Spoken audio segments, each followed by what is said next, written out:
अक्षय तृतीया व्रत कथा। पौराणिक कथाओं के अनुसार इस पावन पर्व का महत्व स्वयं भगवान श्री कृष्ण ने धर्मराज युधिष्ठिर को समझाया था।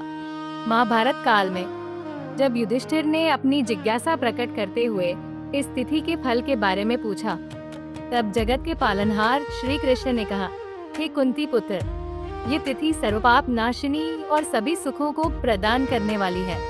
इस दिन जो भी मनुष्य पवित्र मन से स्नान, दान और तर्पण करता है, उसका पुण्य कभी क्षीण नहीं होता।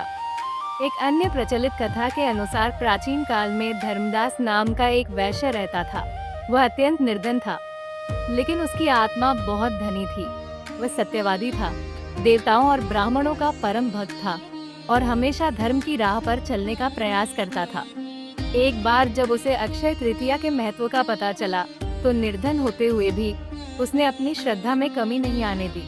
उसने उपवास रखा, विधि विधान से गंगा स्नान किया और अपनी क्षमता के अनुसार सत्तू, जल से भरे कलश, अन्न और गुड़ का दान किया।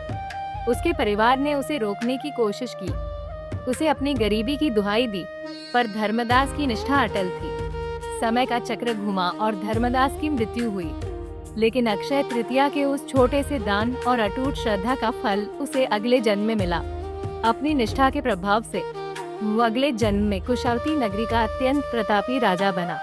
वह राजा इतना ऐश्वर्यशाली था कि उसके दरबार में सोने, चांदी और रत्नों की कोई कमी नहीं थी। लेकिन सबसे बड़ी बात यह थी कि राजा बनने के बाद भी पिछले जन्म के धार्मिक संस्कार उसके साथ थे। वह राजा होकर भी घमंडी नहीं बना, बल्कि उसने अपना पूरा जीवन प्रजा की सेवा और दान पुण्य में समर्पित कर दिया। धर्मदास की ये कथा हमें सिखाती है कि ईश्वर भाव के भूखे हैं, वस्तु के नहीं। अक्षय तृतीया केवल सोना खरीदने का दिन नहीं है, बल्कि अपने भीतर के सद्गुणों को अक्षय करने का दिन है। इसी पावन तिथि पर भगवान विष्णु के छठे अवतार भगवान परशुराम का जन्म हुआ था, जिस वजह से इसका महत्व और भी बढ़ जाता है। एक पौराणिक कथा के अनुसार जब पृथ्वी पर अन्न का संकट उत्पन्न हुआ, तब माता पार्वती ने मां अन्नपूर्णा के रूप में अवतार लिया। इसी दिन उन्होंने स्वयं भगवान शिव को भिक्षा दी थी और यह सुनिश्चित किया था कि पृथ्वी पर कोई भी प्राणी भूखा न रहे। इसीलिए इस दिन रसोई और अन्न का पूजन अक्षय समृद्धि लाता है। अक्षय तृतीया का संबंध आरोग्य से भी है।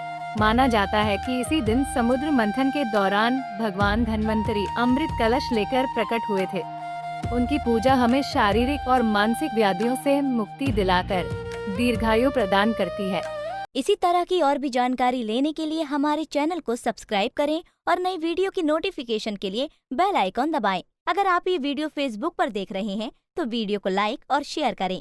साथ ही अपनी राय कमेंट बॉक्स में जरूर बताएं। धन्यवाद।